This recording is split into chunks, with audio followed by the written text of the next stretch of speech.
রাজনৈতিক প্রতিহিংসার খবর আমরা জানি, কিংবা রাজনৈতিক প্রতিহিংসা শব্দটি অনেক বেশি পরিচিত, কিন্তু রাজনৈতিক ক্ষমা এটি অনেক সময় আলোচনায় আসে, যেটি আজকেও এসেছে। কারণ এর আগে নিজের ছেলে হান্টার বাইডেনকে ক্ষমা করার পর আজকে একই দিনে ক্ষমা রেকর্ড করেছেন প্রেসিডেন্ট জো বাইডেন। তিনি 1500 মানুষকে ক্ষমা ঘোষণা করেছেন এবং একই সঙ্গে আরো 39 জনকে করেছেন, যেটি হোয়াইট হাউস থেকে একদিনে সর্বোচ্চ সংখ্যক ক্ষমা রেকর্ড। এর আগে প্রেসিডেন্ট বারাক ওবামা তিনি একদিনে সর্বোচ্চ 330 জনকে ক্ষমা করেছিলেন। প্রেসিডেন্ট জো বাইডেন যেমন ক্ষমার দৃষ্টান্ত তৈরি করছেন, একই সাথে আগামী প্রেসিডেন্ট ডোনাল্ড ট্রাম্প তিনিও ক্ষমার একটা অপূর্ব ঘোষণা দিয়ে রেখেছেন। তিনি ক্ষমার ঘোষণা দিয়েছেন যে 6 জানুয়ারি ক্যাপিটাল হিলে যারা হামলার সঙ্গে জড়িত ছিল, তিনি দায়িত্ব নেওয়ার প্রথম 9 মিনিটের মধ্যেই তাদেরকে ক্ষমা করে দেওয়া হবে। কিভাবে তিনি এই ক্ষমাটি করবেন সেটি নিয়ে এখন থেকেই তার প্রস্তুতি চলছে এবং ঘোষণাটা বেশ আগের। একই সঙ্গে নতুন প্রেসিডেন্ট ডোনাল্ড ট্রাম্প তিনি তার দায়িত্ব গ্রহণের অনুষ্ঠানের জন্য সেই অনুষ্ঠানে আমন্ত্রণ জানিয়েছেন চীনের প্রেসিডেন্ট শি জিনপিংকে, যেখানে এখন পর্যন্ত এই প্রেসিডেন্টের দায়িত্ব গ্রহণ অনুষ্ঠানে কোনো রাষ্ট্রপ্রধানের যোগ দেওয়ার খুব একটা উদাহরণ নেই। সেখানে একেবারে চিরশত্রু যাকে বলা হয় সেই চীনের প্রেসিডেন্টকে কোন কৌশলের কারণে আসলে ডোনাল্ড ট্রাম্প আমন্ত্রণ জানিয়েছেন এবং চীনের প্রেসিডেন্ট সেটি আদৌ গ্রহণ করবেন কিনা সেটি নিয়েও আলোচনার সুযোগ রয়েছে।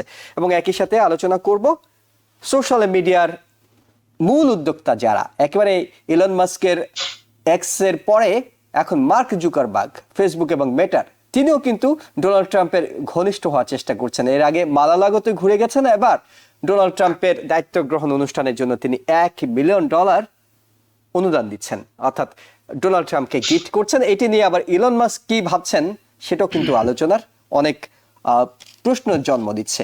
বাংলাদেশের প্রসঙ্গে যদি ফিরি, বাংলাদেশে 78 জন জেলেকে ধরে নিয়ে গেছে ভারতীয় পুলিশ, ভারতীয় বাহিনী এখন তাদের কাছে আছে, সে তাদেরকে ফেরানোর জন্য চেষ্টা চালাচ্ছে বাংলাদেশ। কূটনৈতিক পর্যায়ে আনুষ্ঠানিকভাবে আলোচনা শুরু হয়ে গেছে। তাদেরকে ফিরে আনা বাংলাদেশের জন্য এই মুহূর্তে অনেক বড় চ্যালেঞ্জ। একই সঙ্গে চ্যালেঞ্জ ভারতীয় গণমাধ্যমের অপপ্রচার, সেটি কিভাবে রোধ করা যায়, ভারতের সাথে সম্পর্ক কিভাবে উন্নয়ন করা যায়, এবং সেটির অনেকটাই শুরু হয়ে গেছে। ভারতের পররাষ্ট্র সচিব বিক্রম মিস্ত্রি তিনি বাংলাদেশ সফর করে গেছেন, তিনি পররাষ্ট্র সচিব, পররাষ্ট্র উপদেষ্টা, প্রধান উপদেষ্টার সঙ্গে বৈঠক করেছেন এবং যাওয়ার পরে ইতিবাচক একটা ধারা এর মধ্যেই শোনা যাচ্ছে। কারণ তিনি দেশে ফিরে গিয়ে বলছেন সাবেক প্রধানমন্ত্রী শেখ হাসিনা যে বক্তব্যগুলো দিচ্ছেন সেখানে ভারতের খুব একটা সায় নেই। শেখ হাসিনা ব্যক্তিগত ডিভাইস ব্যবহার করে এই বক্তব্যগুলো দিচ্ছেন, অর্থাৎ এর সঙ্গে ভারত খুব একটা একমত নয়, যেটি বাংলাদেশের অনেক বড় কনসার্ন ছিল। এসব বিষয় নিয়ে আলোচনা করব টিভিএন 24 নিউজ নেটওয়ার্ককে নিয়মিত আয়োজন আওয়ার ডেমোক্রেসি অনুষ্ঠানে। স্বাগত জানাচ্ছি, আমি ইহসান জুয়েল।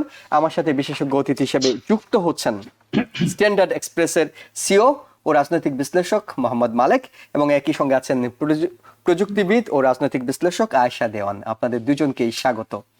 আমরা শুরুতে যে বিষয়টি নিয়ে আলোচনা করতে চাই, মোহাম্মদ মালেক আপনাকে দিয়ে শুরু করতে চাই। আপনার কাছে যে বিষয়টি জানতে চাই সেটি হলো জো বাইডেন এর আগে তিনি যখন নিজের পুত্রকে ক্ষমা করেছিলেন সেটি নিয়ে অনেক বিতর্ক হয়েছে এবং এই ধরনের দৃষ্টান্ত খুব কমই ছিল যে একেবারে পরিবারের সদস্যদেরকে ক্ষমা করে দেয়। এখন তিনি এমন কিছু মানুষকে ক্ষমার ঘোষণা দিয়েছেন যারা একেবারে কোন রকম সহিংস আচরণ করেনি, অর্থাৎ ছোট মাপের অপরাধী বলা যেতে পারে। কিন্তু তিনি এই ক্ষমা করার সময় বলছেন আমেরিকা প্রতিষ্ঠিত হয়েছে একটা সম্ভাবনার উপর ভিত্তি করে এবং তিনি মনে করেন সবারই দ্বিতীয় সুযোগ পাওয়া উচিত। সেই কারণে তিনি মহত্বের একটা উদাহরণ তৈরি করতে চাচ্ছেন। এটিকে আপনি কিভাবে দেখছেন? জি দেখুন, যে ক্ষমা একদিনে আপনি যেটি বললেন ভূমিকাতেই সর্বোচ্চ সংখ্যক লোককে ক্ষমা করে দেওয়ার যে ইতিহাস, এখন ক্ষমা আবার আপনি কিন্তু পাশাপাশি আরেকটি কথা বলেছেন যে প্রেসিডেন্ট ইলেক্ট ট্রাম্প তিনিও জানুয়ারি 6 যে রায়টের সঙ্গে জড়িত যারা আছে, যারা অলরেডি কনভিক্টেড জেলে আছে কিংবা যাদের ট্রায়াল হচ্ছে বা হবে অভিযুক্ত, তাদেরকেও ক্ষমা করে দিবেন। এবং তিনি বলেছেন যে উনি হোয়াইট হাউসে ফিরে এসে 9 মিনিটের মধ্যেই তিনি এই ব্যাপারে প্রয়োজনীয় পদক্ষেপ গ্রহণ করবেন। তাহলে এখানে দুটি ক্ষমা পাশাপাশি যদি আমরা দেখি তাহলে ক্ষমার স্বরূপটি আমরা বুঝতে পারবো। একটি জিনিস দেখুন যে ক্ষমা করার দৃষ্টান্তটি কিন্তু নতুন কিছু নয়। আমরা বাংলাদেশে আমরা দেখেছি যে ওই কোনো বিশেষ দিনে, সে স্বাধীনতা দিবস, বিজয় দিবস কিংবা ঈদের দিন, রাষ্ট্রপতি কিছু কয়েদিকে ক্ষমা করে দিচ্ছে। তো এটি প্রেসিডেন্ট করে থাকেন, এবং আমেরিকার সংবিধানও আমেরিকার প্রেসিডেন্টকে ক্ষমা মানে কাউকে ক্ষমা করার ক্ষমতা প্রদান করেছেন। এটা কনস্টিটিউশন রাইট একটা প্রেসিডেন্টের, তিনি করতে পারেন। এখন আলোচনা হতে পারে যে মানে কাদেরকে ক্ষমা করা হচ্ছে এবং কোন বিবেচনায় ক্ষমা করা হচ্ছে, এটি হলো ইম্পর্টেন্ট। ট্রাম্প যেমনটি বলেছে, বাইডেন যেমনটি বলেছেন, তিনি 1500 লোকের সাজা কমাবেন। আচ্ছা, এখন কাদের সেই 1500 জন যাদের তিনি বলেছেন যে তাদের অনেক লম্বা সাজা হয়েছে, এটা বিকজ অফ এই মানে এটা আইনের যে মানে দুর্বলতা, অর্থাৎ আউটডেটেড লজ এর কারণে আইন যতটুকু সাজা হওয়া উচিত ছিল তার চেয়ে বেশি সাজা হয়েছে। কাজে সেই সমস্ত 1500 জনকে তিনি ক্ষমা, আর 39%কে যে তিনি ক্ষমা করছেন তারা কারা, তাদের বলেছে নন ভায়োলেন্স অফেন্স, দুই ক্যাটাগরিতে বলছে, নন ভায়োলেন্স ড্রাগ অফেন্স, অর্থাৎ ভায়োলেন্সের সাথে সম্পৃক্ত নন, তার মানে অপরাধটি অত মানে গুরু অপরাধ নয়, লঘু অপরাধ। আর যে চুক্তিটি তিনি দেখিয়েছেন যে প্রত্যেকটা মানুষের দ্বিতীয় একটা সুযোগ থাকা দরকার, কারণ একটা জাতি যত জনগণ যত জনগোষ্ঠী সকলের অংশগ্রহণে কিন্তু একটা জাতি সমৃদ্ধ হয়। অর্থাৎ প্রত্যেকটা নাগরিকই তার নিজ নিজ অবস্থান থেকে দেশের জন্য, কমিউনিটির জন্য কিছু কন্ট্রিবিউট করে। এই সমস্ত কন্ট্রিবিউশনের টোটাল আউটকামটাই হলো একটা দেশের ভবিষ্যৎ বা সম্ভাবনা কিংবা সমৃদ্ধি। তো তিনি বলেছেন যে সমস্ত লোকজন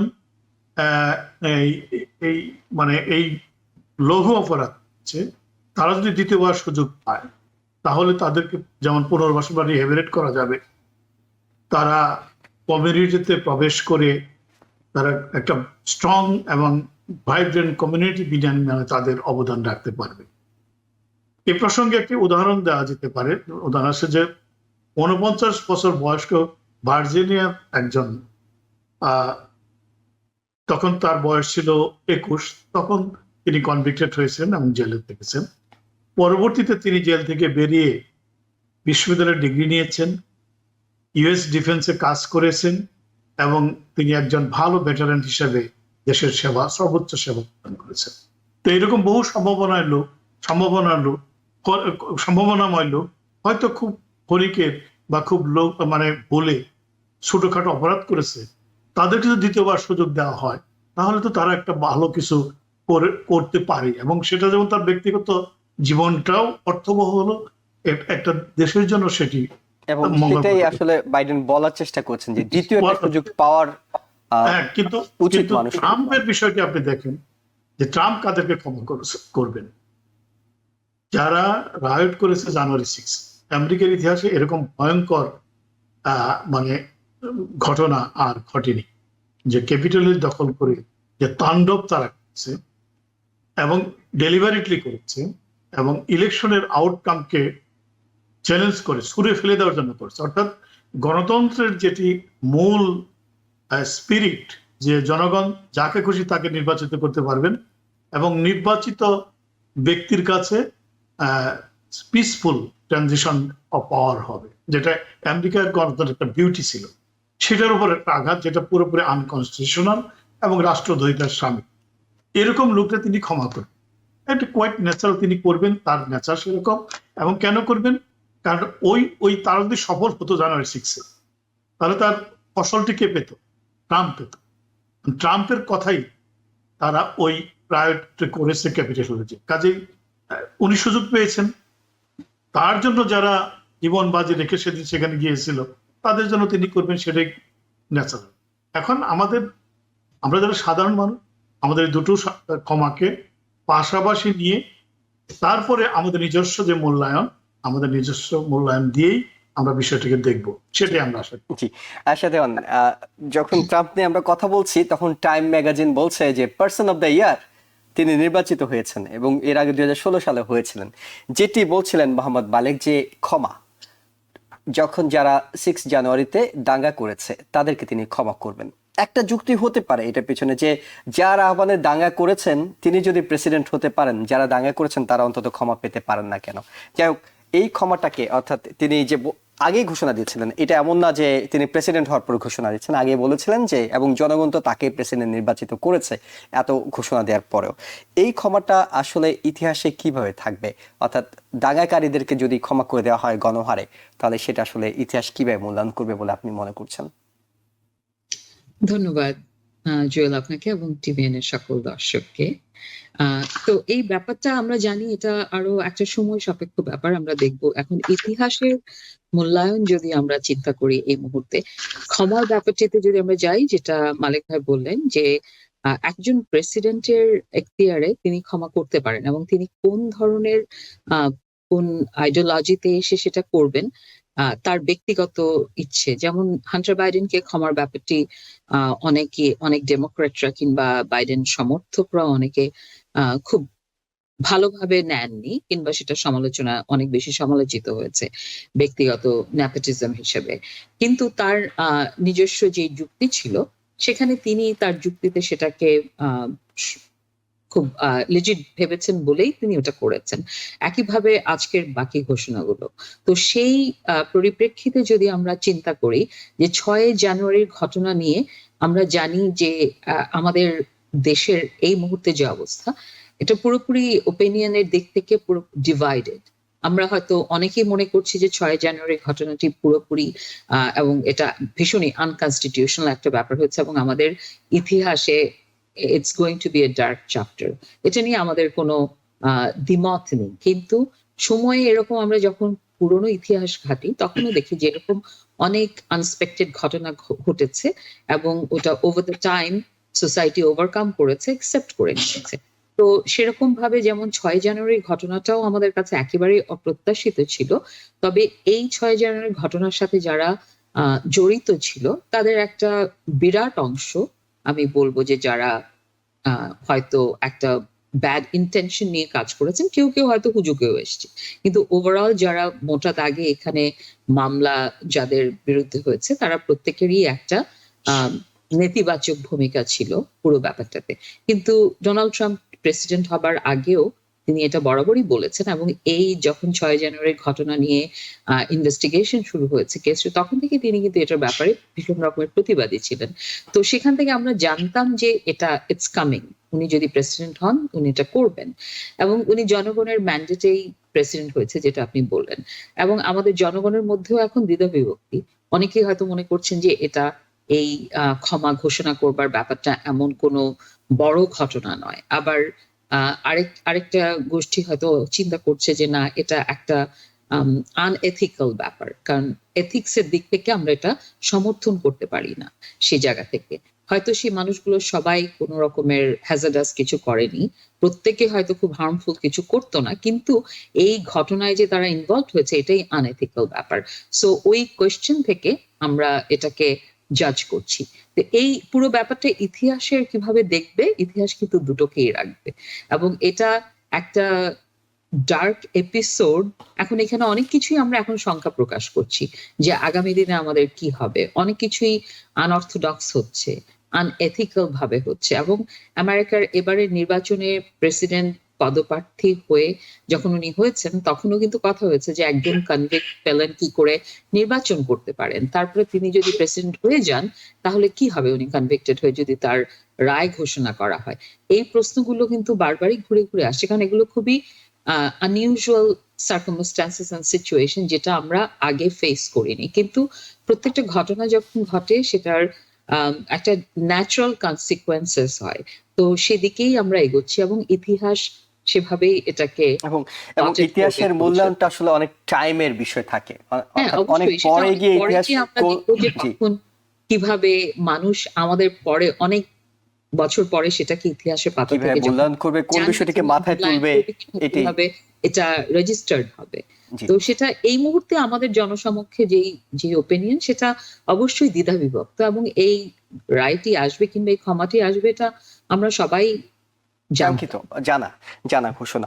মালিক ভাই, আপনার কাছে একটু ফিরতে চাই। সেটি হলো যে একদিকে যখন ট্রাম্প চীনের উপরে বর্ধিত ট্যারিফ, অর্থাৎ আরো 10% ট্যারিফ ঘোষণা করে রেখেছেন যে তিনি দায়িত্ব গ্রহণের প্রথম দিনে সেটি আরোপ করবেন, অন্যদিকে তিনি চীনের প্রেসিডেন্টকে আমন্ত্রণ জানাচ্ছেন, যেটি 1874 সালের পরে যে রেকর্ড এখন পর্যন্ত স্টেট ডিপার্টমেন্টের কাছে আছে, যে কোনো প্রেসিডেন্টের দায়িত্ব গ্রহণ অনুষ্ঠানে কোনো দেশের প্রধান এখন পর্যন্ত আসেননি, কিন্তু তিনি একেবারেই শি জিনপিংকে আমন্ত্রণ করে বসলেন। অনেকটা গরু মেরে জুতো দানের মতো তাদেরকে ট্যারিফও আরোপ করছেন, আবার অন্যদিকে তাকে আমন্ত্রণও জানাচ্ছেন।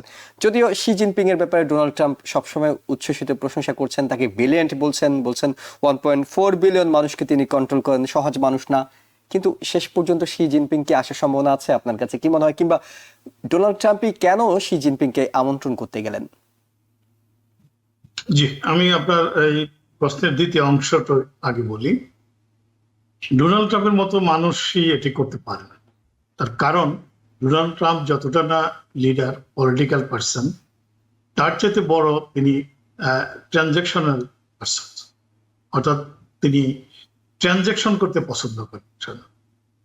সবকিছুতেই লেনদেন, গিভ অ্যান্ড টেক, এটি তার চরিত্রের একটি সবচেয়ে বড় দিক।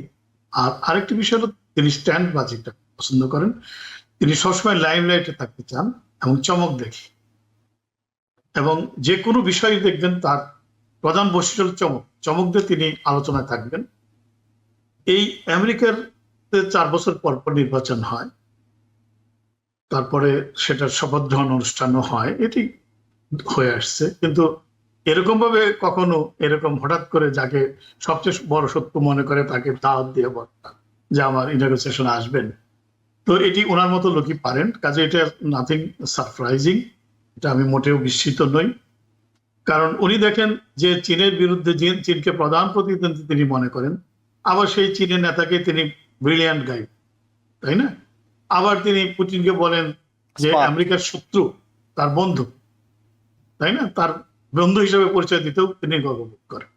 অর্থাৎ তিনি এই সমস্ত দেশগুলোর সাথে এক ধরনের ট্রানজ্যাকশন করতে চান, তার মেইন উদ্দেশ্য যেটি। তো এইগুলো করে করে ট্রানজ্যাকশনের ক্ষেত্র প্রস্তুত করেন তিনি। যেমন ধরেন 10% ভোট দিত ট্যারিফ আরোপ, এখন তিনি চাচ্ছেন চীনের কাছ থেকে কি রিপার্কেশন হয়, প্রতিক্রিয়াগুলো কিভাবে হয়। অলরেডি উনি গত টার্মে একটা আপনার ট্রেড ওয়ারে আছে কিন্তু চীনের সঙ্গে। উনি মানে বাইডেন এসেও কিন্তু সেই ট্যারিফ তুলে নিয়ে ট্রেড ওয়ারটি বন্ধ করে না করে কি করেছেন, এবার ট্রাম্প এসে কি করেছেন, তার উপরে আরো 10%। এবং এরকম একটি, অর্থাৎ চীনকে যদি আপনি প্রকৃত অর্থে ধরেন তাহলে আমেরিকার সবচেয়ে বড় অর্থনৈতিক শত্রু হলো চীন, প্রতিদ্বন্দ্বী, তাই না? আমেরিকার সবচেয়ে বড় অর্থনৈতিক প্রতিদ্বন্দ্বী চীন। সেই চীনকে আমেরিকা নানাভাবে, ট্রাম্প বিশেষ করে ট্রাম্প নানাভাবে চান যে কি করে দুর্বল করা। আমেরিকার ফরেন পলিসির একটা পার্ট যে প্রতিদ্বন্দ্বীকে কি করে অবদমিত রাখা যায়। তো ট্রাম্প এক ধাপ এগিয়ে তিনি ট্যারিফ দিয়ে শুরু করেছেন, এবং উনি শুধু চীন নয়, এবার এসে আরো যে ঘোষণাটা দিয়ে রেখেছেন যে মেক্সিকো এবং আপনার কানাডার 25% ট্যারিফ প্রয়োগ করবেন।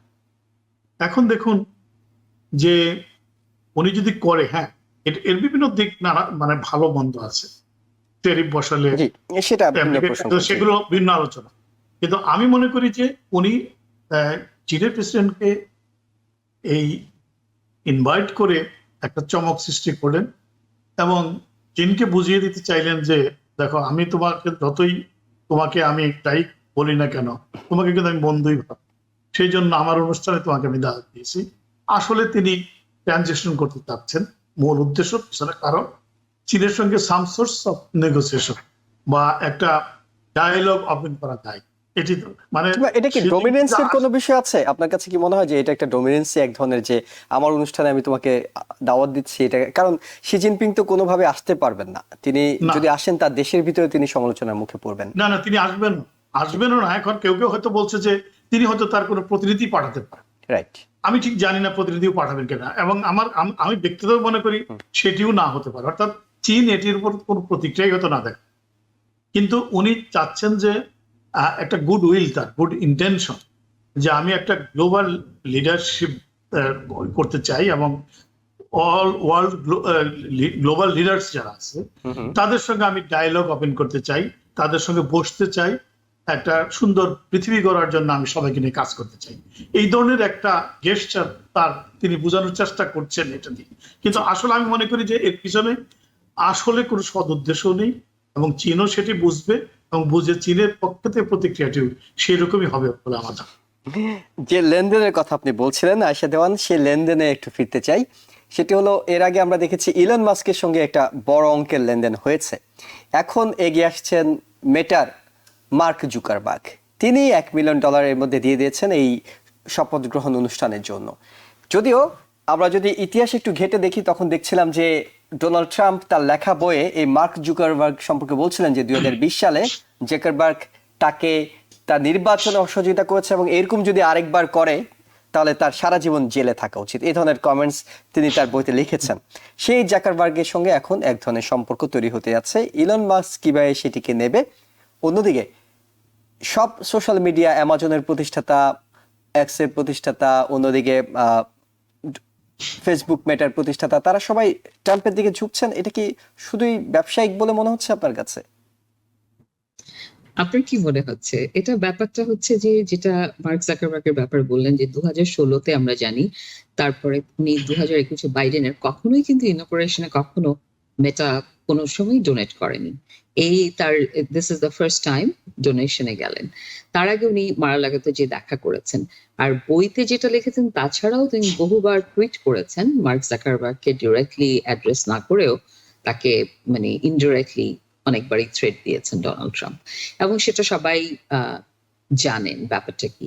তো এখানে সবাই সবার নিজের সার্ভাইভেন্সটা চিন্তা করে। বড় কোম্পানিগুলো এখন শুধু মেটাকে বলে লাভ নেই, আপনি যেটা বললেন গুগল থেকে শুরু করে অ্যামাজন প্রত্যেকেই সেখানে মারা-লাগোতে ধর্ণা দিচ্ছেন, এবং সেই সাথে আপনি এনবিসিও যাচ্ছে, সিএসএনবিসিও গেছে। যখন সেটা এখন সাংবাদিক বলুন আর যে যেখানেই আছে তার নিজস্ব ক্ষেত্রটাকে ধরে রাখবার জন্য, কারণ সবারই একটা বিজনেস বেনিফিট আছে, এবং বিজনেস একটা এত বড় ম্যাগনিটিউডের কোম্পানিগুলোকে সার্ভাইভ করতে হলে ওয়ার্ল্ড ওয়াইড, এবং বিশেষ করে তাদের মেইন প্ল্যাটফর্ম যেহেতু মার্কিন যুক্তরাষ্ট্রে, সেখানে সরকারের সাথে তাদের কি বলে বিপরীত হাওয়াতে যে পরিপন্থীতে থেকে সমৃদ্ধি করা কিংবা বিজনেসে ডিফিকাল্ট ব্যাপার। হ্যাঁ, এবং এখানে নেতৃত্বের ব্যাপারটা নিয়েও যেমন একটুখানি যেটা আপনি বললেন ইলন মাস্কের ওপিনিয়ন থেকে, কারণ ইলন মাস্ক আমরা দেখছি বরাবরই হিজ এন আপার হ্যান্ড ট্রাম্পের সাথে। ট্রাম্প বলয় সে খুবই বিশ্বস্ত একজন, এবং সে তার আগের বারেও যখন উনি টেক লিডারদের নিয়ে বসেছিলেন, এবারের নির্বাচনে নয় তার আগের বার যখন তিনি প্রেসিডেন্ট হয়েছিলেন, সেবারও কিন্তু তিনি যখন টেক লিডারদের ওনার ট্রাম্প টাওয়ারে ডেকেছিলেন, তখন কিন্তু ইলন মাস্ক ওয়াজ প্রমিনেন্ট পার্সন ছিলেন যে তার ফেভারিট ছিল। তো এই ব্যাপারটা কিন্তু বরাবরই চলে এসছে। আর বাকিদের আমরা দেখেছি গুগল সিইও কিংবা মেটার সিইও, তারা কিন্তু খুবই সাইলেন্ট ছিল গত টার্মে ট্রাম্পের সাথে, কিন্তু এবার সেই সুযোগটি নেই। ব্যাপারটা হচ্ছে যে আপনাকে তো সিচুয়েশন সার্কামস্ট্যান্সেস বুঝতে হবে। এখন যদি উনি ল্যান্ডস্লাইড ভিক্টরি নিয়ে জিতে প্রেসিডেন্ট হয়েছেন, এবং সেখানে অনেক রকমের লবির ব্যাপার আছে, আইনগত পরিবর্তন হতে পারে, টেক লর সবকিছুতেই, তো তাদের একটা বিরাট ইন্টারেস্ট এখানে ইনভলভ ব্যবসায়িক প্রতিষ্ঠান হিসাবে, এবং ব্যক্তিগত ইমেজেরও ব্যাপার আছে, হুমকির সম্মুখীন। তো সবকিছু মিলে এই মুহূর্তে মার্ক জাকারবার্গ যেটা করেছে এটা খুব আনএক্সপেক্টেড কিছু নয়, এবং আগামীতে যদি আমরা তার আরো ইনভলভমেন্ট দেখি, আমি মনে করি না যে খুব একটা সারপ্রাইজিং কিছু হবে। এবং ফেক নিউজ নিয়ে যেটা তাকে বারবারই ব্লেম করা হয়েছে যে অ্যান্টাই রিপাবলিকান প্ল্যাটফর্ম হিসেবে এটা ইউজ হয়েছে, অ্যান্টাই ট্রাম্প, অ্যান্টাই রিপাবলিকান না, কিন্তু সেখান থেকে দেখা যাবে হয়তো মেটার সোশ্যাল মিডিয়া গুলোতে অনেকটা নমনীয় আরেকটা হয়তো রিসার্ফেসিং হয়তো হতে পারে, এবং সেটা গভর্নমেন্টের দিক নির্দেশনাতেই হবে। আর এখন আরেকটা ব্যাপার যদি আমি বলি যে এখানে যদি এই কোম্পানিগুলো একেবারেই গভর্নমেন্টের সাথে অ্যাটাচ না থাকতে পারে, সেখানে একটা বড় সংখ্যার ব্যাপার হচ্ছে যে সরকার নীতিমালায় পরিবর্তন আনবে, এটা অবধারিত। তো এই নীতিমালা পরিবর্তনগুলো তখন একচ্ছত্রভাবে একটি কোম্পানি কিংবা ধরুন এখন শুধু ইলন মাস্ক যদি এখানে ডমিনেট করে কিংবা তার সাথে কম্পারেবল অন্য কেউ না থাকে, তাহলে তার অনুকূলেই যাবে, কিংবা সে যেভাবে চাইবে সেভাবেই সেটাকে সাজাতে পারেন, কিংবা নীতিমালা প্রণয়নে ইনফ্লুয়েন্স করতে পারে। তো সেখানে যদি আপনি ধরেন এখন বাকিরা সবাই অন বোর্ড থাকে, তখন সবার একটা কালেকটিভ ওপিনিয়ন থাকবে, হয়তো সেটা খুব জোরালো না হলেও কিছুটা ইনপুট থাকবে। একেবারে নিষ্ক্রিয় থাকার চাইতে সক্রিয় থাকাটা অনেক ওয়াইজ আমি মনে করি এই সময়, অর্থাৎ দুদিক অর্থাৎ থেকে। দিন শেষে আসলে ব্যবসাটাই এখানে মুখ্য হবে অনেকের কাছে, এবং অবশ্যই। ডোনাল্ড ট্রাম্পও সেই সুযোগটা নিতে চাইবেন, বিশেষ করে তার শত্রুরা এখন সব কাছে ঘেঁষতে শুরু করেছেন। আমি একটু ভিন্ন প্রসঙ্গে একটা জিনিস হচ্ছে যে আমাদেরকে একটু সবসময় মনে রাখতে হবে, আমরা গণতন্ত্রের কথা বলছি, সবকিছুর কথা বলছি, কিন্তু মার্কিন যুক্তরাষ্ট্র আমাদের যে ফাউন্ডেশন পিলার্স হচ্ছে আমরা ক্যাপিটালিস্টিক সোসাইটি। একটা ক্যাপিটালিস্টিক সোসাইটির কিছু ফাউন্ডেশন ফান্ডামেন্টালস এরা থাকে, তার মধ্যে যেটা আপনি বললেন যে দিন শেষে এখানে আমাদের বাণিজ্য এবং যারা প্রত্যেকটা বিজনেস প্রতিষ্ঠান তাদের নিজস্ব স্বার্থ এবং নিজস্ব ইন্টারেস্টে সেটা তারা করবে, সেটাই এটাই খুব মুখ্য। স্বাভাবিক।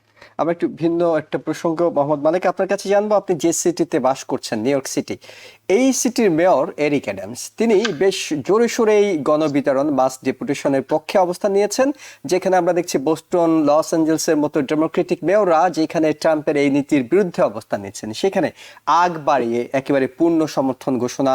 আজকে তিনি বর্ডার টম হুমেনের সাথে বৈঠক করেছেন এবং বৈঠক শেষে যে সংবাদ সম্মেলনটি তিনি করেছেন সেখানে তিনি বলেছেন তিনি আইসকে পূর্ণ ক্ষমতা দেবেন, সব ধরনের আইন শৃঙ্খলা পরিস্থিতিকে বাহিনীকে ব্যবহার করবেন, অর্থাৎ গণবিতরণ যাদের ক্রিমিনাল হিস্ট্রি আছে তাদের সবাইকে এই সিটি থেকে বের করে দেওয়ার ব্যাপারে তিনি একেবারে উঠে পড়ে লেগেছেন। একজন ব্লু স্টেটের মেয়র, তার এই আচরণকে অনেকেই নানা সন্দেহের দৃষ্টিতে দেখছে, কেউ এর পিছনে নানা ধরনের ষড়যন্ত্র তথ্য বের করার চেষ্টা করছে। এরিক অ্যাডামস কেন করছেন, কতটা সফল হতে পারবেন এইভাবে, সেটা একটু আপনার কাছে জানতে চাই। জি, এরিক অ্যাডামস নিউ ইয়র্কের মেয়র। এখন নিউ ইয়র্ক সিটিটা আসলে কি?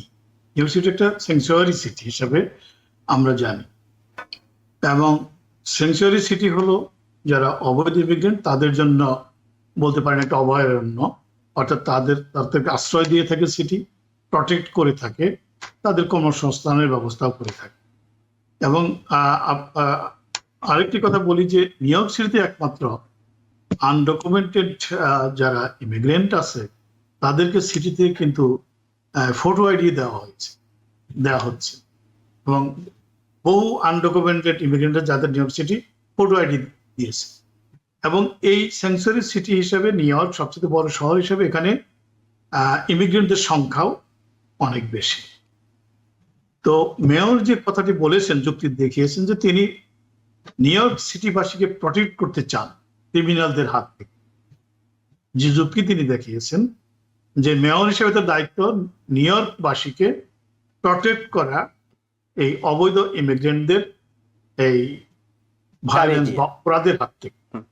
আসলে কতটুকু সত্য কথা চিন্তা করে যে আপনি যদি অপরাধের পরিসংখ্যান দেখেন আমেরিকার অন্যান্য শহরের সাথে মিলিয়ে, তাহলে দেখতে পারবেন যে মানে যে পরিমাণ অবৈধ ইমিগ্রেন্ট বা ইমিগ্রেন্টের সংখ্যা নিউ ইয়র্ক আছে, 220,000 বলছেন তিনি, 2 বছরে 220,000। হ্যাঁ, কিন্তু কোন শহরেই কিন্তু এত ইমিগ্রেন্ট নেই। কিন্তু তারপরেও নিউ ইয়র্কের চাইতে বহু শহরে অপরাধ বেশি। আপনি যদি অপরাধের পরিসংখ্যান দেখেন সে তুলনায় নিউ ইয়র্ক শহরে অপরাধ অনেক অনেক কম। কাজে তিনি যে যুক্তিটি দেখিয়েছেন যে two protect the new York city, it's it's duty to protect the new York city dwellers from এই ক্রিমিনাল অ্যাক্টস, আসলে কথাটা ঠিক নয়। উনি যেটি করতে চাচ্ছেন সেটি হলো তার নিজের জন্য, নিজেকে প্রটেক্ট করার জন্য। আরেকটি কথা হলো যে তিনি কিন্তু বাই হার্ট ডেমোক্রেট, সেটাও বলা যায়। রেজিস্টার্ড রিপাবলিকান ছিলেন, রিপাবলিকান ছিলেন, কাজে উনি তার অপরচুনিটি ক্রিয়েট করার জন্যই উনি ডেমোক্রেটিক পার্টিতে যে ইলেকশন করেছেন, ইলেকশন করে তিনি স্টেট সিনেট থেকে শুরু করে এখানে এসছেন। তো এবার যখন দেখলো যে ট্রাম্প বিপুল ভোটে প্রেসিডেন্ট পুনর্নির্বাচিত হলেন, তো এখন তিনি আবার তার আগের স্বরূপে ফিরে গেছেন। কারণটা কি? তার নিজেকে প্রটেক্ট করার জন্য। আমরা সবাই জানি যে তার এগেনস্টে কিন্তু নিউ ইয়র্কে মামলা চলছে। তার যে ইলেকশন ক্যাম্পেইনে অবৈধ ফান্ডের যে তদন্ত শেষে এখন মামলা হয়েছে এবং ইতিমধ্যে কিন্তু তার 3 জন ডেপুটি ডেপুটি মেয়র মেয়র পদত্যাগ করেছেন। পদত্যাগ করেছে। তো এরকম একটা অবস্থায় তাকে জেলে যাওয়ার একটা অবস্থা সৃষ্টি হয়েছে। তার বিচার যদি ঠিক মতো হয় তাহলে maybe will go behind the bar. তো নিজেকে প্রটেক্ট করার জন্য কি করেছেন, এবার ট্রাম্পের আশ্রয় নিতে চাচ্ছেন তিনি।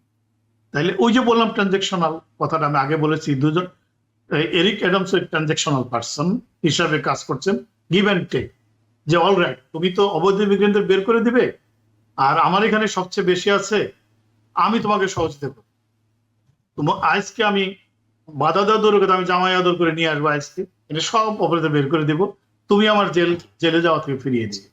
চাইলে Just তিনি একটা- পারবেন কিনা এটা একটু আপনার কাছে জানতে না, চাচ্ছি। সেটা আইন তো আইনের গতিতে চলে, কিন্তু তারপর ওই যে আবার প্রেসিডেন্ট যদি তার ক্ষমতার ব্যবহার করেন কি না পারেন, তিনি কি আমরা প্রথমেই যে ক্ষমা নিয়ে আলোচনা করি, তিনি কি এরিক অ্যাডামসকে ক্ষমা করে দিতে পারেন না, পারবেন না? কারণ আইনের তিনি দোষী সাব্যস্ত, তারপর তো পারেন। জাস্ট এরিক অ্যাডাম একটা চেষ্টা করছে যদি হয়। আর ট্রাম্পও ওই যে ট্রানজাকশন, সে দেখছে যে তার তো মাস ডেপোর্টেশন তার হলো এজেন্ডাদের অন্যতম এজেন্ডা। কাজে নিউ ইয়র্ক সিটির মতো একটা জায়গায় যেখানে সবচেয়ে বেশি অবৈধ অভিবাসী আছে, তাদেরকে বের করে দেওয়ার ব্যাপারে যদি মানে মেয়র সহযোগিতা করে, তাহলে তো তিনি এই কাজে কিছুটা সাফল্য অর্জন করলেন। কাজে সাফল্য অর্জন করে যদি তার জন্য একটা কিছু করতে হয়, মানে এটি সবই কতটুকু হবে কি হবে সেটা সময় বলে দিন, বাট দুজনেরই ইন্টেনশনটা আসলে এরকম। এবং ট্রাম্পও কিন্তু অ্যাডামসের খুব প্রশংসা করেছেন বিভিন্ন সময়, আমরা তার যে টুইট করেছে এরিক অ্যাডামসের খুবই ভূয়সী প্রশংসা করেছেন। হ্যাঁ, খুবই প্রশংসা করছেন তিনি, এবং এটা তাই না? অনেকে সন্দেহ করছিলেন যে মেয়র কি আগামীবার রিপাবলিকানদের হয়ে মেয়র ইলেকশন করবেন কিনা, যদিও তিনি স্পষ্ট করেছেন যে না, তিনি সেটি করবেন না, তিনি ডেমোক্রেটদের হয়ে নির্বাচন না, করতে চান। এটি তিনি বলছেন, কিন্তু উনি নমিনেশন পাবেন কিনা সেটিও প্রাইমারিতে জিততে পারবেন কিনা, তার কারণ এখানে যে মাইকেল ব্ল্যাক আছেন, এক্স ডিএনসি হোয়াইট, তিনি কিন্তু স্ট্রংলি অপোজ করেছেন তার এই সমস্ত কর্মকাণ্ড। তিনি এটাকে বলেছেন রং অ্যান্ড আনজাস্ট। তো কাজে ডেমোক্রেটিক পার্টির মধ্যে একটা পোলারাইজেশন যেতে পারে, উনি হয়তো প্রাইমারিতে নাও জিততে পারেন যদি সত্যি এগুলো ঘটতে থাকে। যেহেতু দুর্নীতির অভিযোগ আছে, আবার তিনি একদম ডেমোক্রেট নীতির বিরুদ্ধে গিয়ে কাজ করতে চাইছেন, অনেকগুলো বিষয় আছে। কারণ প্রেসিডেন্ট ট্রাম্পের তো সবচেয়ে বেশি বৈরিত এখন নিউ ইয়র্কের সঙ্গে, ঠিক কি? এই সিটিতে তার বিরুদ্ধে মামলা, এই সিটিতে তাকে হয়রানি করা। সেই হিসাবে নিউ ইয়র্ক সিটির মেয়র যদি, যে ডেমোক্রেটিক মেয়র যদি ট্রাম্পের সঙ্গে হাত মেলান, তাহলে তিনি প্রাইমারিতে জিতবেন, সেটা আমরা প্রত্যাশা করতে পারি না। জি, আসলে আমি আপনাকে একেবারে সংক্ষেপে 1 মিনিটে জানবো যে মেয়র চাইলে এটা কতটা করতে পারবেন বলে আপনি ধারণা করছেন?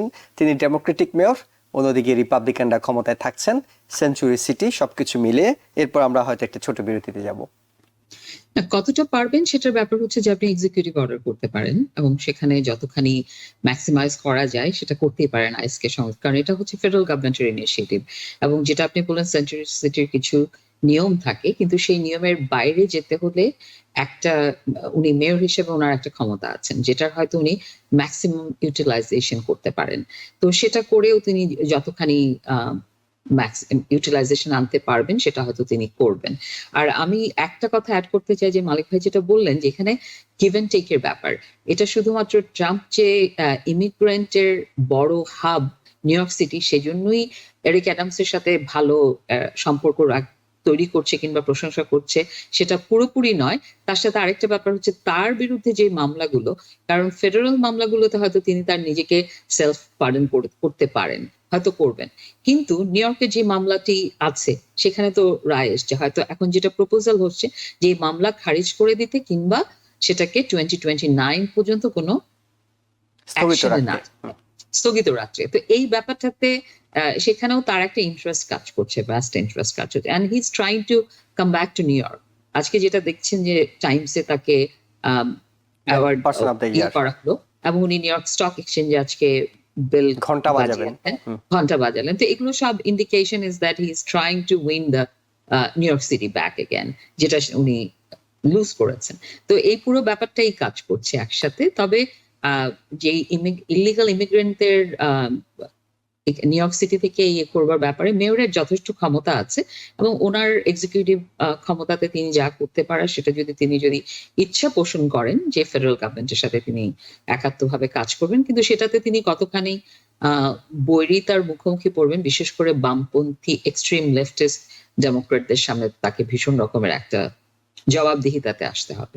হ্যাঁ, তিনি এইসব বিষয়ে একদম বলছেন যে যদি আপনারা এই ধরনের কোনো চিন্তা করেন আমাকে ক্যান্সেল করে ভাবতে পারেন, অর্থাৎ তাকে রাখার জন্য তিনি জোর করছেন না, ডেমোক্রেটদেরকে বলছেন ক্যান্সেল মি এইভাবে করে তিনি যাচ্ছেন। যাই হোক, আমরা ছোট্ট একটি বিরতিতে যাচ্ছি, আবার ফিরছি শীঘ্রই।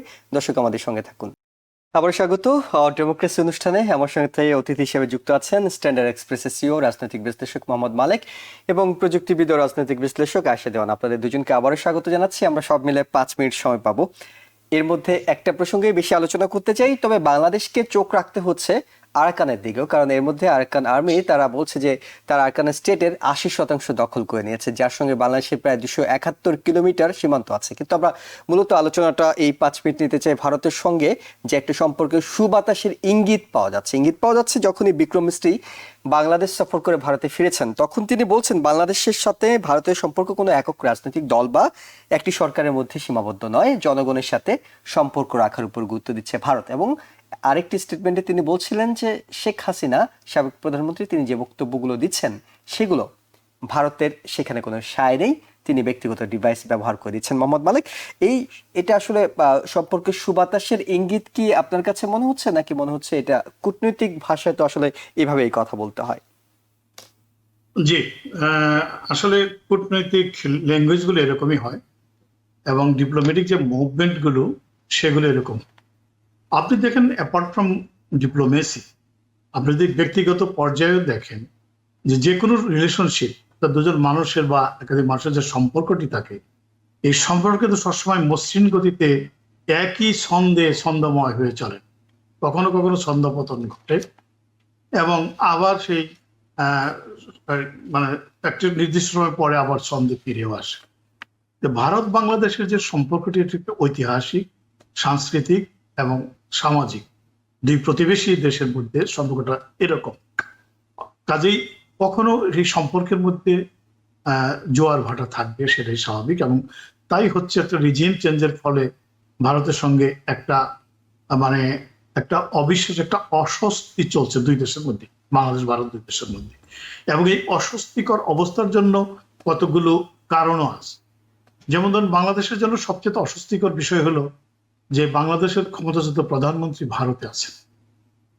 শুধু তিনি ভারতে নেই, ভারতের থেকে তিনি কিন্তু এখন রাজনৈতিক কর্মকাণ্ডেও অংশগ্রহণ করছে। তো এটি বাংলাদেশের জন্য আসলে একটি অস্বস্তিকর অবস্থা। এখন ভারত যেটি করছে, ভারত তো এখন বাংলাদেশকে, ওই যে বললাম দুই দেশকে কিন্তু প্রয়োজন। তার কারণটি হলো যে আপনি যদি প্রতিবেশী বাদেও, যে বাংলাদেশের সবচেয়ে বড় ইম্পোর্টটা চায়নার পরেই কিন্তু ভারত থেকে হয়, তাই না? দুই দেশের সম্পর্ক এমন নির্ভরশীলতা এরকম। তো এখন এই রিজিম চেঞ্জের পরে নতুন যে সরকার আছে, সেই সরকার ভারতের সঙ্গে কতটা বন্ধুত্বমূলক আচরণ করবে, এটি ভারত সাময়িকভাবে একটু অবজার্ভ করছে। আর অবজার্ভ করার কারণটি হলো যে দেখুন, একটা অন্তর্বর্তীকালীন সরকার, এটা কিন্তু কোনো নির্বাচিত পার্মানেন্ট সরকার নয়। যখন এনগেজমেন্ট গুলো হয় তখন দেশগুলো বিবেচনা করে একটা নির্বাচিত পার্মানেন্ট গভর্নমেন্টের সঙ্গে যে ধরনের এনগেজমেন্ট গুলো থাকবে, একটা অন্তর্বর্তী সরকারের সঙ্গে তারা ওইভাবে এনগেজ নাও হতে। তো ভারতও কিন্তু সেই জন্য কি করেছে, কতগুলো, যেমন ধর ভারতের মিডিয়া যেভাবে প্রচার করছে, মিস ইনফরমেশন বা না বলে আপনি ডিসইনফরমেশন করছে, এটা কিন্তু এক ধরনের লড়াই। এবং দুই দেশের জনগণ, ও দেশের পতাকা পুড়িয়ে দিচ্ছে, ওই দেশের পতাকা পুড়িয়ে দিচ্ছে, ও শুভেন্দু অধিকারী বাংলাদেশের সীমান্তে এসে মুভমেন্ট করছে, এদিকে বিএনপি আগরতলা সীমান্তের দিকে যাচ্ছে। এই যে জিনিসগুলো, এরকম একটা অবস্থায় সম্পর্কের যে একটা মোটামুটি একটা অচল অবস্থা সৃষ্টি হয়েছে, সেরকম একটা অচল অবস্থা কন্টিনিউয়াস এনগেজমেন্টের জন্য, এটাকে কন্টিনিউ করার জন্য কিন্তু ভারতের পররাষ্ট্র সচিবের বাংলাদেশের আগমন। এখন তিনিও কিন্তু পাল্টা যে কথাগুলো বলেছেন, তিনি কিন্তু দেখেন একটা জিনিস, বাংলাদেশ থেকে বলা হয়েছে যে শেখ হাসিনাকে চুপ থাকতে বলেন। বাংলাদেশ কিন্তু কখনো এই কথা বলেনি যে এখন পর্যন্ত অফিসিয়াল রাজনৈতিক বক্তব্যের কথা আমি ধরছি না, আমি কূটনীতিক চ্যানেল ডিপ্লোম্যাটিক ভাবে বলেনি শেখ হাসিনাকে ফেরত দাও, এই কথা কিন্তু বলেনি, কিন্তু বলেছে যে চুপ থাক। আপনার আলোচনা মনে থেকে চলছে। পররাষ্ট্র মন্ত্রণালয় আলোচনা- বলছিল যে আলোচনা চলছে। আলোচনা, কিন্তু এখনো পর্যন্ত অফিসিয়ালি ফেরত চায়নি, কিন্তু চুপ থাকার কথাটি বারবার বলছে। বারবার বলছিল। একেবারে প্রথমে সে অগাস্ট মাসে কিন্তু ইনুস সাহেব ভারতের একটা ইন্টারভিউতে বলেছিলেন যে তাকে চুপ থাকতে উনি হবে। যতদিন থাকতে চান থাকুন, কিন্তু যেন চুপ থাকেন, তাই না, নীরব থাকে। সেই ব্যাপারে কিন্তু এই পররাষ্ট্র সচিব বলছে ভারতের যে তিনি যেটি করছেন এটি ভারতের কোনো ডিভাইস ইউজ করে, তার পার্সোনাল ডিভাইস ইউজ করে তিনি করছেন। তার মানে কি এড়িয়ে গেলেন, কিন্তু বলেননি যে আমরা মানে তাকে চুপ থাকতে বলবো, সেটি কিন্তু বলেন প্রকারান্তরে। বরং তিনি বলেছেন যে সহিংসতার যে সমস্ত বিশ্বাসযোগ্য কিছু তথ্য আমাদের হাতে আছে যেগুলো যাচাই করা দরকার, এবং এই প্রেক্ষিতে কিন্তু তার পরদিনই প্রধান উপদেষ্টা প্রেস সচিব কিন্তু বলেছেন যে হ্যাঁ কিছু মামলা ঘটনা হয়েছে, ঘটেছে, প্রায় 74টি 88 এর মতো মামলা হয়েছে এবং অনেকে গ্রেপ্তারও গ্রেপ্তার হয়েছে। হয়েছে। জি, তাহলে অর্থাৎ আমি মনে করি যে এটি হয়তো একটা সংকট, এটি সাময়িক, এটি থাকবে না। ডিপ্লোমেসিটা এইভাবেই চলে, দুই দেশের জন্য দরকার, এবং এটা সবচেয়ে আসার কথা হলো যে মানে এনগেজমেন্টটা কন্টিনিউ করছে, হচ্ছে। এই যে support, জি, সেটাই। আমরা হয়তো পরবর্তীতে আরো আলোচনা করব। আয়শা দেওয়ান, এই বিষয়ে আপনার একটু বিশ্লেষণ শুনবো যে আপনি সম্পর্কটার এখন কি কোনো উন্নতি দেখছেন, নাকি এখনো মনে হচ্ছে যে নানা হিসেব মিলিয়ে আসলে সামনের দিকে এগিয়ে যেতে হবে? সম্পর্কের উন্নতি বলতে প্রতিটি ডায়ালগ কিন্তু এক একটা উন্নতি। তো এই যে একেবারে গত 2.5 মাসে আমরা যদি প্রথম থেকে এখন দেখি, এখন যে কথাগুলো হচ্ছে, আলোচনা মত বিনিময়ের একটা জায়গায় এসছে ডিপ্লোম্যাটিক, এবং আমি এর আগেও বলেছি যে আমাদের সাধারণ জনগণের সেন্টিমেন্টটাকে উস্কে দিয়ে কিংবা সেটা একভাবে চলতে পারে, দুদেশেই মানুষ অনেকভাবে চিন্তা করতে পারে, কিন্তু রাজনৈতিক একটা কূটনৈতিক সমাধানই হচ্ছে সবচেয়ে বড় প্রয়োজনীয় পদক্ষেপ, এবং দুদিক থেকেই সেটাকে নমনীয়তার ভাবেই পরিচয় দিয়ে এগিয়ে আসতে হবে। কারণ আমাদের একটা বাইল্যাটারাল সম্পর্ক আছে, আমরা দুদেশের সাথে দুদেশ এমন একটা সম্পর্কে আবদ্ধ। আমরা চাই না, বাংলাদেশ চায় না বাংলাদেশকে এসে আমার ইন্ডিয়া দাদাগিরি করুক, কিন্তু আবার আমাদের নানান প্রয়োজনে আমরা তাদের উপর ডিপেন্ডেন্ট, এবং আমাদের স্বাধীনতা, আমাদের সমস্ত যেটা ইতিহাসের সাথে তাদের একটা বন্ধুত্ব সুলভ সম্পর্ক কিংবা আমাদের সহযোগিতার সেই সময় হাত বাড়িয়েছে, তো এগুলোকেও আমাদের অ্যাকনলেজমেন্টে রাখতে হবে। তো সবকিছু মিলে আমাদের নিজেদের স্বাতন্ত্র্য বোধ বজায় রেখে প্রতিবেশী, সবচেয়ে নিকটতম প্রতিবেশী রাষ্ট্রের সাথে কখনই আমরা বৈরী সম্পর্ক রেখে চলতে পারবো না। সেটা আমরা বিগত সরকারেও দেখেছি, সেটা আওয়ামী সরকারও, অর্থাৎ দুদেশের জন্য সেটা ইতিবাচক সবসময় নয়। হবে। এখন রাজনৈতিক পট পরিবর্তনের জন্য একটা উত্তেজনা কাজ করছে, এবং এটাকে যারা ক্যাপিটালাইজ করছে দুই দেশেই, কিন্তু দুদেশ থেকেই কিন্তু এটাকে ক্যাপিটালাইজ করবার চেষ্টা করছে রাজনৈতিক ভাবে, সেটাই হচ্ছে সবচেয়ে শঙ্কার বিষয়, এবং সেটার সলিউশন একমাত্র এভাবেই আসতে পারে। এই যে ভারতের পররাষ্ট্রমন্ত্রী এসেছেন, কথা বলেছেন, আগামীতে এই ডায়লগ গুলো আরো হয়তো এক্সটেন্ড করবে। এটা কূটনৈতিক সমাধান ছাড়া রাজনৈতিক ভাবেই এটাকে সমাধান করতে হবে, এবং আস্তে আস্তে সেটা সমাধানের দিকে যাবে। সেটা প্রাক্তন বিগত প্রধানমন্ত্রী সেই দেশে আছেন, সেটা তার সাথে এক ধরনের সম্পর্ক। এটা অনেকটা হচ্ছে আপনার কি বলে, আপনার মেয়ে বিয়ে দিয়েছেন, আমি খুব হাইপোথেটিক্যাল একটা এক্সাম্পল দিয়েছি, মেয়ে আবার বাবার বাড়িতে ফেরত গেলেও কিন্তু অনেক সময় জামাইয়ের সাথে কিংবা ইনলসদের সাথে আগে শ্বশুর বাড়ির সাথে কিন্তু ভালো সম্পর্ক থেকে যায়। এখন আপনি কোন দিক রাখবেন? ওখানে আপনি বলবেন যে না ঠিক আছে, আমি এটাকে সেফ এন্ড সিকিউর জায়গায় রাখছি, কিন্তু তোমাদের সাথে আমাদের কোনো শত্রুতা নেই। তো সেখানে একটা টেম্পটেশন। এই সম্পর্কটা অনেক ধন্যবাদ আপনাদের দুজনকে। আসলে আমাদের সময় শেষ হয়ে গেছে, মোহাম্মদ মালিক এবং আয়শা দেওয়ান। সবশেষ যে কথাটা সেটি হলো যে আসলে উস্কানি নয়, সহনশীলতার মাধ্যমে এই সমস্যাটার সমাধান করা সম্ভব। কারণ ভারতকে বুঝতে হবে যে লম্বা মেয়াদে, দীর্ঘমেয়াদে বাংলাদেশকে অস্বীকার করার কোনো সুযোগ ভারতের নেই। অন্যদিকে ভারতকে অস্বীকার করে বাংলাদেশ সামনের দিকে এগিয়ে যাওয়া অনেকটুকু চ্যালেঞ্জ। তাই দুদেশের রাজনৈতিক এবং জনগণের পর্যায় থেকে এক ধরনের সহনশীলতা সামনের দিনগুলোতে আমরা আশা করতে পারি। সেটি হয়তো পরিস্থিতি স্বাভাবিক হয়ে আসার সঙ্গে সঙ্গে উন্নতি ঘটবে বলে আশাবাদ করা যেতে পারে, এখন পর্যন্ত করা যেতে পারে। দর্শক যারা দেখছিলেন সবাইকে ধন্যবাদ জানিয়ে শেষ করছি আজকের মতো। ভালো থাকবেন। TBN 24 টেলিভিশন দেখতে আজই কল করুন 7187776556। লগ ইন করুন www.totalcablebd.com। নিউ ইয়র্ক থেকে সম্প্রচারিত TVN 24 টেলিভিশন বিশ্বজুড়ে বাঙালির কণ্ঠস্বর।